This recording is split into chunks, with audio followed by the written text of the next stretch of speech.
Hello guys! Welcome to my vlog, Barawan Island, Padre Burgos, Quezon. Ito na nga, biyahe na kami ni Jeremy, papunta kaming Lumbang kung saan namin imimit si Ate Karen. And yan, nakarating na kami dito sa Lumbang Lipa. Yan, si Consel Richard, Tito Richard, and ito yung kanyang farm. Guys, good morning!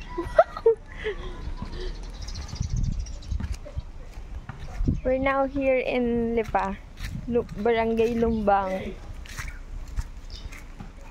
Farm tour ng aming princess.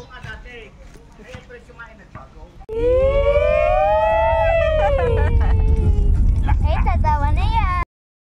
Yan, dahil mahaba medyo yung biyahe, nag-stop over muna kami para mag-lunch.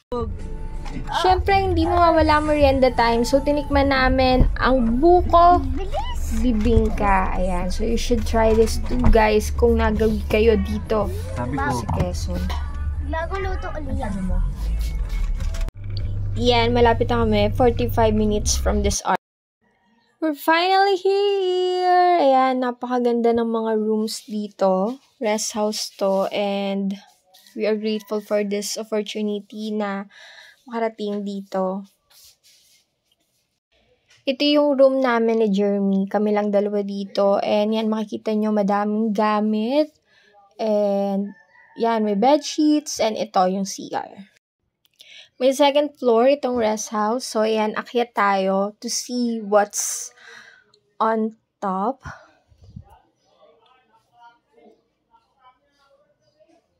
Yan, sobrang ganda, diba?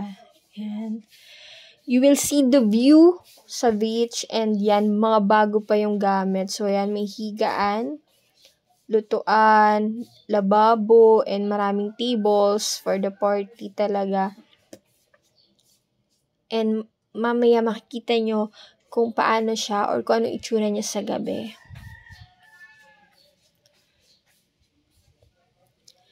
Best place to chill, fun, and party. Ayan. Gusto ko nito, high chair siya. And then, good for 3 people. Balik tayo sa baba. At ito naman ang kanilang kitchen. Ayan, may mga gamit na you can use. And maganda yung tubig. Maganda yung flow ng tubig.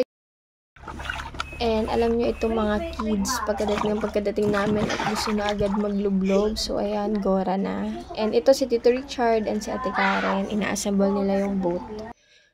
Tapos ito kami ni Jeremy. Ibinaba na namin yung isang bed para makapag-relax na kami. And hindi namin alam nakatulog kami. At yun, nagising kami ng 5 p.m. Yan, abang ng sunset dito sa beach. Sobrang lapit lang nito dun sa rest house talaga.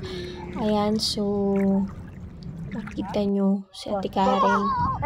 And yan, syempre, tamang pa-cute lang tayo dito habang inaantay natin ang sunset. Pagpatak ng 7 p.m., it's dinner time. So, dito kami nag-dinner sa restaurant ni Chef Mars. Alam nyo ba na si Chef Mars ay dating chef sa Shangri-La? Pero ayan, ngayon, staying na siya sa Quezon. Hindi na kami nagdala ng food na lulutuin kasi dito na kami halos nag-breakfast, lunch, and dinner. Ayan, so madaming upuan and maganda rin yung view nito lalo na sa umaga. After our dinner, yan, stroll na kami dito sa Burgos pa din, syempre. And sabi nga ni Jeremy, para siyang Victoria Harbor ng Hong Kong. Ayan, so ito ang Victoria Harbor ng Quezon. After dinner, it's time to party and chill night muna tayo. Tag-isang bote lang kami ng vodka since hindi naman talaga kami mga heavy drinkers. Ayan, si Tito Beer. Ayan, nagluto din kami ng popcorn. Sobrang sarap. And grabe yung salt na ginamit namin, diba? Social, legit, Himalayan salt. On our second day, ayan, pupunta na kami Barawan. Tamang fit check muna. Ayan, naglakad kami papuntang bangka. So, low tide kasi. Kaya, ayan. Nasa medyong malayong part yung bangka. Need namin maglakad. Ayan, si Jeremy at si Kim. Naglalakad sila papuntang bangka. So, malayo pero exercise yon. And ito, may nakita kaming little jellyfish. Alone siya. Oh, diba? Cute. Ito, nakasakay na kami sa bangka. Diba? Ito naman sa ate girl, feeling mo nasa Vietnam. Opak. Diba? Say what's up to the camera.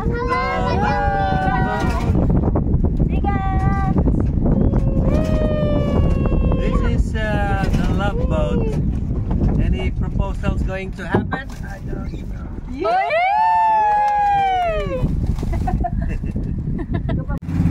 Ito na nga ang island hopping namin. So, yung boat, balikan siya 1,200 pesos. Ayan.